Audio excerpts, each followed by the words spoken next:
सुबह से लेकर शाम तक छोटे छोटे कामों को करके अगर आप भी परेशान हो जाती हैं, अपने लिए बिल्कुल भी समय नहीं मिलता है, तो किचन टिप्स एंड ट्रिक्स के वीडियो जरूर देखिए। इससे आपका समय तो बचेगा ही, आपके पैसे भी बचेंगे और कम समय कम पैसे कम मेहनत में आपका काम बहुत आसान तरीके से हो जाएगा।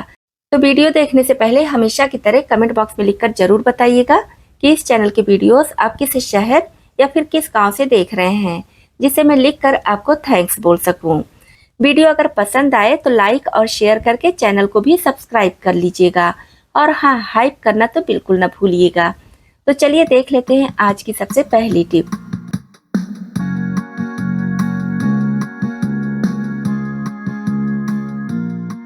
सोया बड़ी से वैसे तो हम कई सारी रेसिपीज बनाते हैं और खाते हैं, लेकिन कहा जा रहा है कि आजकल मार्केट में बहुत सारी नकली सोया बड़ी आ रही है। वैसे तो पहचान करना काफ़ी मुश्किल है, लेकिन एक छोटी सी टिप आपके साथ शेयर कर रही हूँ, जिससे आप असली और नकली सोया बड़ी की पहचान कर सकते हैं। तो इसके लिए हम चलते हैं गैस की तरफ। तो जैसे कि आप एक पैकेट सोया बड़ी खोले हैं तो उसमें से 1 या फिर 2 पीस ले लीजिए और इस तरह से रख दीजिए गैस चूल्हे के बर्नर पर और गैस ऑन कर दीजिए। इसे कुछ सेकंड के लिए छोड़ दीजिए जिससे कि ये जलने लगे। जैसे अनाज जलता है ना, उस तरह से अगर आपको लगेगा कि जलने की महक आ रही है तो समझ जाइए कि सोया बड़ी असली है। अगर कुछ और जैसे कि पॉलीथीन या फिर कुछ अलग सा स्मेल है तो समझ जाइए कि सोया बड़ी नकली है। और इस सोया बड़ी को आप देख पा रहे होंगे पूरी तरह से जल चुकी है और यहाँ पर एकदम राख जैसी ये हो गई है। तो इस तरह से ये सोया बड़ी बिल्कुल असली है। अगर ये नकली होती या इसमें कुछ मिलावट होता तो ये चिपचिपा, मतलब कि जैसे हम पॉलीथीन को जलाते हैं खिंचती है उस तरह से होता, लेकिन ये बिल्कुल राख के जैसे हो गई है। जैसे हम किसी भी अनाज को जलाते हैं तो सेम उसी तरह से ये भी हो गई है। इसका मतलब ये सोया बड़ी असली है। तो इस तरह से आप छोटी सी टिप अपनाकर असली और नकली सोया बड़ी की पहचान कर सकते हैं। वैसे आपके पास अगर कोई और तरीका है असली और नकली सोया बड़ी की पहचान करने को लेकर तो कमेंट बॉक्स में लिखकर जरूर बताइएगा। चलिए देख लेते हैं अगली टिप। तो नेक्स्ट टिप हमारी बहुत ही ज़्यादा खास है हर किचन के लिए। इसके लिए हम लेंगे एक पेपर या फिर पॉलीथीन, कुछ भी ले लीजिए, पुराना लीजिए और इस पर थोड़ा सा कपूर रख दीजिए। जैसे कि 1 टिकिया मैं कपूर का ली हूँ, आप अपनी ज़रूरत के हिसाब से कम ज़्यादा ले लीजिएगा। तो इसका हमें पाउडर बनाना है। तो पेपर को इस तरह से फोल्ड करके भारी चीज़ से इस तरह से प्रेस कर देंगे, इसका पाउडर बन जाएगा। आप मतलब किसी भी तरीके से पाउडर तैयार कर लीजिए, बस इसका हमें पाउडर चाहिए। अब इसमें डाल देंगे थोड़ा सा हल्दी पाउडर। बहुत ज़्यादा हल्दी पाउडर नहीं लेंगे, जितना कपूर का पाउडर तैयार हुआ है उसका 2 भाग या फिर 3 भाग हल्दी पाउडर लेंगे और आप अपनी ज़रूरत के हिसाब से दोनों चीज़ों की मात्रा कम ज़्यादा कर लीजिएगा। दोनों चीज़ों को अच्छे से मिला लेंगे और अब इसका यूज़ क्या करना है चलिए ये भी देख लेते हैं।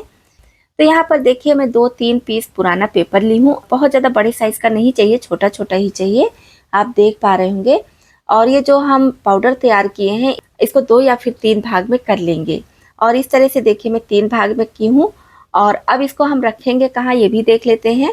तो इसको हम रखेंगे अपने गैस चूल्हे के पास। रात को किचन का सारा काम खत्म करने के बाद, गैस की सफाई वगैरह करने के बाद आप इसको किचन में रखिए, मतलब कि गैस चूल्हे के पास रखिए। क्योंकि गैस चूल्हे की हम कितने भी अच्छे से सफाई करें, अक्सर आप देखे ही होंगे कि छोटे छोटे कॉकरोच वगैरह आ जाते हैं या फिर चींटियाँ आती हैं। तो इसमें हम कपूर डाले हैं, हल्दी पाउडर डाले हैं, जिससे ये काफ़ी ज़्यादा स्ट्रांग हो गया है। तो इस तरह से आप गैस के ऊपर भी इसे रख सकते हैं और गैस चूल्हे के नीचे भी रख सकते हैं, साइड में रख सकते हैं, मतलब जहाँ भी आपको लगे कि ये जगह सही है वहाँ पर इस तरह से रख दीजिए। बच्चों से दूर रखिएगा, अगर बच्चे टच करेंगे तो अच्छी बात नहीं है, नुकसान करेगा। हल्दी से तो कोई दिक्कत नहीं है, लेकिन कपूर नुकसान करेगा। तो रात को सारा काम खत्म करने के बाद ही आप इसको रखिए और जब मॉर्निंग में आप उठिए तो इस तरह से इसका पुड़िया बनाकर कहीं भी रख दीजिए। नेक्स्ट डे रात में फिर से आप इसी को गैस चूल्हे के पास रख दीजिएगा। दूसरा हल्दी पाउडर या फिर कपूर लेने की ज़रूरत नहीं है।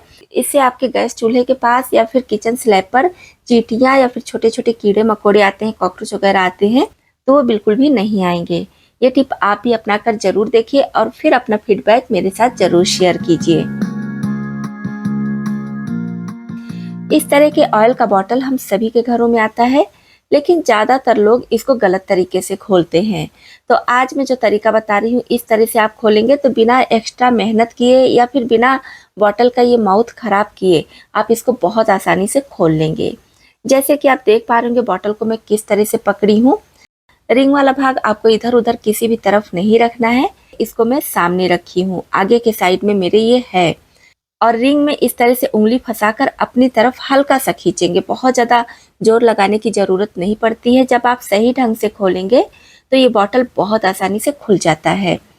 मेरे बताने से ज़्यादा आप वीडियो ठीक से देखिए, उससे ज़्यादा समझ में आएगा। अब दोनों तरफ इसको इस तरह से घुमाएंगे और ये रिंग वाला भाग निकल जाएगा। अब इसको हमें फेंकना नहीं है। ज़्यादातर लोग इसको फेंक देते हैं और फिर जब बॉटल से तेल निकालते हैं तो तेल काफ़ी ज़्यादा मात्रा में निकल जाता है। तो क्या करेंगे, इसका जो रिंग वाला भाग है इसको नीचे की तरफ करके ढक्कन में ऐसे लगा देंगे। बहुत ज़्यादा प्रेस नहीं करेंगे, हल्का सा आप लगाएंगे और ये फिक्स हो जाएगा। इससे फ़ायदा ये होगा कि जब हम तेल निकालेंगे तो तेल बहुत कम मात्रा में निकलेगा। आपको अगर ज़्यादा तेल निकालने की ज़रूरत है तो बॉटल को हल्का सा प्रेस कीजिएगा, तेल ज़्यादा निकल आएगा। अगर कम तेल की ज़रूरत है तो नॉर्मल तरीके से तेल को निकलने दीजिएगा। तो इस तरह से इस बॉटल को आप खोल सकते हैं और इसका जो रिंग वाला भाग है उसका भी यूज़ कर सकते हैं। उम्मीद करती हूँ ये टिप आपके लिए बहुत ही ज़्यादा खास होगी। अगर पसंद आई हो तो वीडियो को लाइक और शेयर ज़रूर कर दीजिएगा। जब हम दाल बनाते हैं तो कभी कभी दाल में पानी ज़्यादा हो जाता है, या फिर नॉर्मली भी किसी किसी के प्रेशर कुकर से दाल का पानी बाहर निकलता ही है। तो क्या कीजिए, कोई भी कुकिंग ऑयल आप ले लीजिए और अच्छे से यहाँ पर लगा दीजिए। उसके बाद जब दाल बनाएंगे तो दाल का पानी बिल्कुल भी बाहर नहीं निकलेगा। नेक्स्ट टिप है हमारी ग्लव्स को लेकर। इस टाइप का ग्लव्स हम सभी के घरों में होता है और समय के साथ साथ ये फटने भी लगता है। तो अगर आपके पास भी ऐसा ग्लव्स है जो कहीं से कट गया है या फट गया है तो इसको बिल्कुल ना फेंकिए, इसका बहुत ही बढ़िया यूज़ कर सकते हैं। जैसे कि ये ग्लव्स है तो कहीं कहीं से ये कट गया है, बेकार हो चुका है। तो इसमें जो ये फिंगर बना है, एक को मैं कट कर ले रही हूँ। अब इस फिंगर का यूज़ क्या करना है, तो हम कहीं सफ़र में जाते हैं तो इस तरह की छोटी छोटी बॉटलें हो गई, दवा की शीशी हो गई, मतलब इस टाइप की कोई भी चीज़ें जो बैग में या पर्स में रखने से गिरने का डर है, तो आप इस पर इस तरह से लगा सकते हैं। आप देखिए कितने अच्छे से फिक्स हो गया है। अब इसमें से कुछ भी नहीं गिरने वाला है। जैसे कि मैं देखिए दवा पर भी लगा कर दिखा दी हूँ, नेल पॉलिश पर और ऑयल पर, कोई भी चीज़ आप बॉटल के हिसाब से फिंगर कट कर लीजिए और इस तरह से लगा दीजिए, एकदम अच्छे से फिक्स हो जाएगा। कोई भी चीज़ें ना तो आपके पर्स में गिरेंगी ना ही बैग में। तो बहुत ही सेफ तरीका है। इस तरह से आपके साथ छोटे छोटे बच्चे जा रहे हैं तो उनको दवा वगैरह की सिरप की ज़रूरत पड़ती है, तो आप बाहर लेकर जा सकते हैं। तो ग्लव्स को ना फेंकिए, ग्लव्स के फिंगर को कट करके इस तरह से आप रख लीजिए। जब भी आपको ज़रूरत हो तो इसको लगाकर कहीं भी सफ़र कर सकते हैं। आपका सामान या कपड़े वगैरह खराब होने का डर बिल्कुल भी नहीं होगा। नींबू का यूज़ हम सभी करते हैं और नींबू को कट करने का बहुत ही आसान तरीका आपके साथ शेयर कर रही हूँ। इस तरह से आप नींबू कट करेंगे तो नींबू ना तो खराब होगा ना ही वेस्ट होगा। तो जब हम आधे पर से नींबू को कट करते हैं तो आधा तो यूज़ हो जाता है और आधा सूख जाता है। इस तरह से जब आप सिर्फ एक पीस कट करके निकालेंगे तो बाकी का नींबू सही रहेगा, बिल्कुल भी नहीं सूखेगा। तो इस तरह से जब जब आपको नींबू की ज़रूरत है तो इसमें से थोड़ा थोड़ा इस तरह से पतला पतला पीस कट कर लीजिए। तो इससे नींबू बिल्कुल भी नहीं सूखेगा, चाहे जितने दिन तक आप रखे रहिए। अब हमारी नेक्स्ट टिप भी नींबू को लेकर ही है। जैसे कभी कभी हम बड़े साइज़ का नींबू लेकर आते हैं, तो क्या कीजिए, अगर आप बड़े साइज़ का नींबू लेकर आ रहे हैं तो उसको इस तरह से 2-3 पीस में अपने हिसाब से कट कर लीजिए। कोई रेसिपी वगैरह बनानी है तो आप अपने हिसाब से कम ज़्यादा पीस उसमें डाल दीजिए, लेकिन नॉर्मली जैसे आप खाने के साथ अगर देते हैं तो जिस तरह का पीस सबको पसंद हो उस तरह से कट कर लीजिए। और कट करने के बाद इस तरह से किसी कंटेनर में करके फ्रिज में रखिए। इससे खाना खाते समय बार बार नींबू कट करके देने की ज़रूरत नहीं पड़ेगी। बस आप एक पीस निकालिए, दे दीजिए और बाकी का फिर से फ्रिज में रख दीजिए। अगर बड़े पीस में कट करके किसी को देंगे तो कभी कभी थोड़े से रस की ज़रूरत होती है, बाकी का रस नींबू में रह जाता है जो फेंका जाता है। इस तरह से छोटे छोटे पीस में कट करेंगे तो अपनी पसंद अनुसार 1 या फिर 2 पीस लेकर यूज़ कर सकते हैं।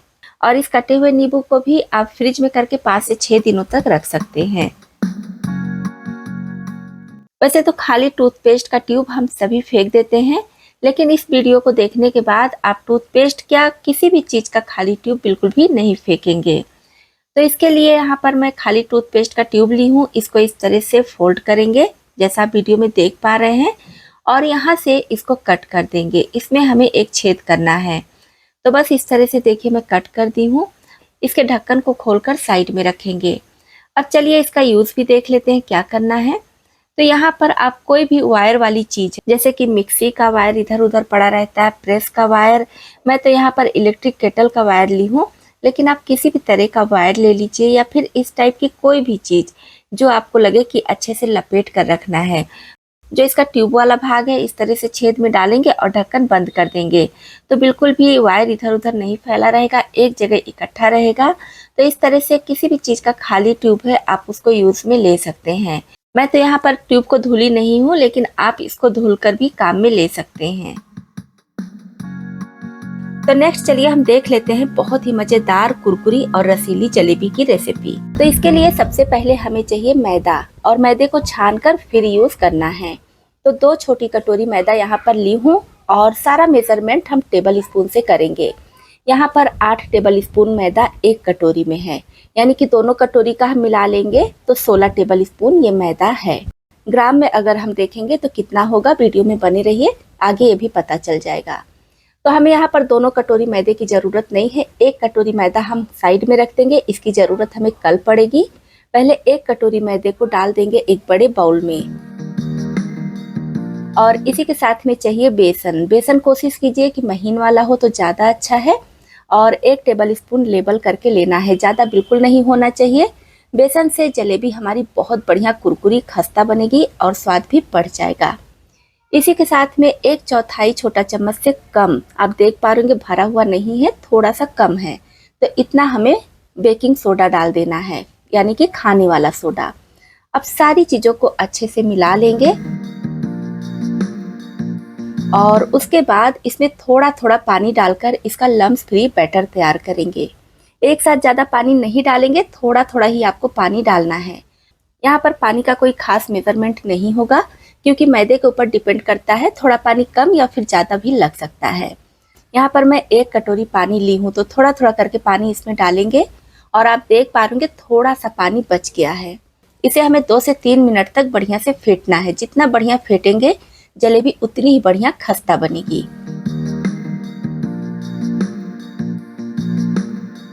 यहाँ पर बैटर की कंसिस्टेंसी आप देख पा रहे होंगे, ना तो बहुत ज़्यादा गाढ़ा चाहिए और ना ही बहुत ज़्यादा पतला। तो 2 से 3 टेबल स्पून पानी इसमें बच गया है, और बैटर को मैं करीब 2 मिनट तक अच्छे से फेंट ली हूँ। अब इसमें इस तरह से फैलाते हुए 1 छोटा चम्मच पानी डाल देंगे, और इसका ढक्कन बंद करके कहीं भी रख देंगे। बस ध्यान रखना है कि फ्रिज में नहीं रखना है। अगर आप सर्दी में ये जलेबी बना रहे हैं तो किसी गर्म जगह पर रखिएगा, गर्मी में कोई दिक्कत नहीं है, आप कहीं भी रख दीजिए, फर्मेंट हो जाएगा। तो हमें नेक्स्ट डे इसकी ज़रूरत पड़ेगी, अभी इसे रख देंगे साइड में। अब चलिए मैदे का वेट बता दे रही हूँ कि अगर आप ग्राम में ले रहे हैं तो कितना लेना है। यहाँ पर वेइंग मशीन में मैं कटोरी रखती हूँ, जिस कटोरी से मैदा ली हूँ वही कटोरी है। इसके वेट को माइनस कर दी हूँ, तो जो साइड में 8 टेबल स्पून यानी कि 1 कटोरी मैदा में रखी थी वही मैदा इसमें डाल दे रही हूँ। तो आप देख पा रहे हैं 80 ग्राम इसका वेट है, यानी कि 1 कटोरी में 80 ग्राम मैदा है। उस हिसाब से हमें जो पूरा मैदा चाहिए वो है 160 ग्राम। तो आप चाहे तो टेबल स्पून से ले सकते हैं, या तो फिर ग्राम से भी ले सकते हैं। तो नेक्स्ट डे जब हम बैटर देखेंगे तो हमें ये फर्मेंट मिलेगा। आप इसके ऊपर छोटे छोटे बबल्स देख पा रहे होंगे, और बैटर थोड़ा पतला भी हो गया है, तो ये एकदम रेडी है। आप अगर हलवाई को जलेबी बनाते हुए देखे होंगे तो लास्ट में थोड़ा सा जलेबी का बैटर वो बचा लेते हैं, और घर पर जाके इसमें और मैदा वगैरह सब ऐड करके नेक्स्ट डे फिर से जलेबी बनाते हैं। तो ये प्रोसेस करना बहुत ज़रूरी है, आप भी इसको ज़रूर कीजिएगा।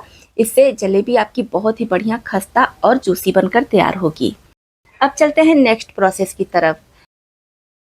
तो फिर से हम एक बाउल लेंगे, और जो 1 कटोरी मैदा साइड में रखे थे उसको इस बाउल में डाल देंगे। अब इसमें थोड़ा थोड़ा पानी डालकर इसका भी बैटर तैयार करेंगे, ना बहुत ज़्यादा गाढ़ा और ना ही बहुत ज़्यादा पतला। तो इसमें भी हमें 1 चुटकी खाने वाला सोडा यानी कि मीठा सोडा डालना है। दोनों मिलाकर लगभग 1/4 छोटा चम्मच मीठा सोडा होना चाहिए, उससे ज़्यादा बिल्कुल भी नहीं डालिएगा, नहीं तो आपकी जलेबी बिगड़ सकती है।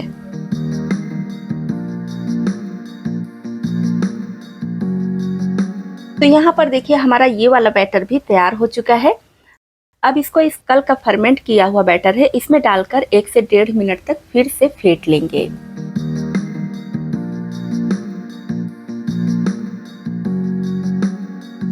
तो यहाँ पर आप देख पा रहे होंगे बैटर फर्मेंट होने के बाद थोड़ा स्टिकी हो गया है और ना ही बहुत ज़्यादा गाढ़ा चाहिए ना ही बहुत ज़्यादा पतला। तो एकदम परफेक्ट बैटर हमारा तैयार हुआ है।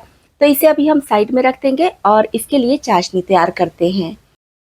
तो कढ़ाई में डाल देंगे 2 कटोरी चीनी, सेम कटोरी से चीनी ली हूँ, और 1.5 कटोरी पानी। चीनी को बढ़िया से घुलने देंगे और साथ में डाल देंगे 2 हरी इलायची। इसके छिलके को खोल ली हूँ जिससे कि फ्लेवर बढ़िया आए। थोड़ा सा येलो फूड कलर डाल दे रही हूँ, ऑप्शनल है, आप पसंद करें तो ही डालें, नहीं तो स्किप कर दीजिए, या फिर अपनी पसंद के फूड कलर ऐड कर सकती हैं। थोड़े से केसर के धागे डाल देंगे, इससे फ्लेवर बहुत बढ़िया आएगा, साथ ही साथ कलर भी अच्छा आता है। लेकिन मैं फूड कलर डाली हूँ, इसकी वजह से इसका कलर पता नहीं चलेगा। ऑप्शनल है, चाहे तो डालें चाहे तो स्किप कर दें। चीनी के घुलने के बाद चाशनी को 2 से 3 मिनट तक पका लेंगे। किसी भी तार की चाशनी यहाँ पर नहीं चाहिए, बस हमें इस तरह से चिपचिपी सी चाशनी चाहिए। तो आप देख पा रहे हैं चाशनी किस तरह से चिपचिपी हो चुकी है। बस फ्लेम ऑफ कर देंगे और इसको ढक कर रख देंगे जिससे कि जल्दी ठंडी ना हो। अब यहाँ पर ली हूँ रिफाइंड ऑयल का पैकेट और इसमें इस बैटर को भर लेंगे और कट करके अब इसे बॉटल में भरेंगे। वैसे आप चाहे तो डायरेक्ट बॉटल में भर सकते हैं, लेकिन इस तरह से जब किसी भी पॉलीथीन में करके आप बॉटल में भरेंगे तो बहुत आसानी हो जाती है। बैटर बिल्कुल भी इधर से उधर गिरता नहीं है। गैस पर एक लोहे की कढ़ाई चढ़ाई हूँ। ये धुसका और जलेबी बनाने वाली कढ़ाई है। आप इसके बजाय कोई भी कढ़ाई ले सकते हैं, बस ध्यान रखिए कि फ्लैट लीजिएगा। और इसमें तेल या घी जो भी आप डाल रहे हैं बहुत ज़्यादा नहीं डालिएगा, ना ही बहुत कम। जैसा कि आप देख पा रहे कितना है, तो बस इसी हिसाब से आपको भी लेना है। तेल बहुत ज़्यादा गर्म नहीं चाहिए, मीडियम गर्म तेल चाहिए और फ्लेम भी मीडियम पर ही रखेंगे। बॉटल के ढक्कन को हल्का गर्म करके और किसी नुकीली चीज़ से प्रेस कर देंगे तो इस तरह से कोन बन जाएगा। तो आप अपने हिसाब से जैसा भी मोटी पतली जलेबियाँ बनाना चाहे बना सकते हैं। और आप चाहे तो सिंगल सिंगल जलेबियाँ बनाइए या तो फिर एक में ज्वाइंट करके बनाइए, आपकी मर्जी है। कढ़ाई के हिसाब से आप इसमें जलेबियाँ डाल दीजिए और जब एक साइड से कलर आ जाए तो दूसरे साइड से पलट दीजिए। दोनों साइड से उलट पुलट कर बढ़िया से इसका कलर चेंज हो जाए, कुरकुरी दिखने लगे, फिर आप तुरंत चाशनी में डाल दीजिए और 20 से 30 सेकंड के लिए इसको चाशनी में रहने दीजिए। बहुत अच्छे से ये चाशनी अब्सॉर्ब कर लेगी। यहाँ पर आप देख पा रहे हैं चाशनी कितने अच्छे से जलेबियों में भरी हुई है। मुझे बताने की ज़रूरत ही नहीं है कि जलेबी कितनी बढ़िया बनी है। जलेबी को तेल से निकाल कर बाहर नहीं रखना है, तुरंत आपको चाशनी में डाल देना है जिससे कि चाशनी अच्छे से एब्सॉर्ब कर ले। तो इस पर भी देखिए बहुत बढ़िया कलर आ चुका है। इसे भी दूसरे साइड से पलट देंगे जिससे कि दूसरे साइड से भी अच्छे से सीख जाए और फिर चाशनी में डालकर इसे भी निकाल लेंगे।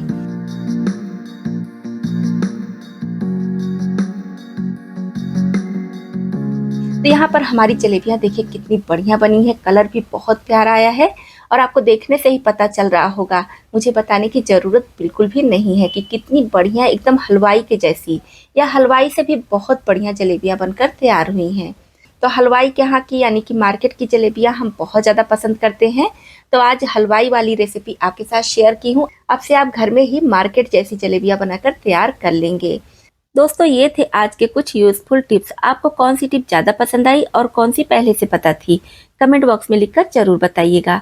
हमारी यूट्यूब फैमिली के साथ जुड़ना चाहते हैं, अभी तक चैनल को सब्सक्राइब नहीं किए हैं तो प्लीज़ सब्सक्राइब भी कर लीजिएगा।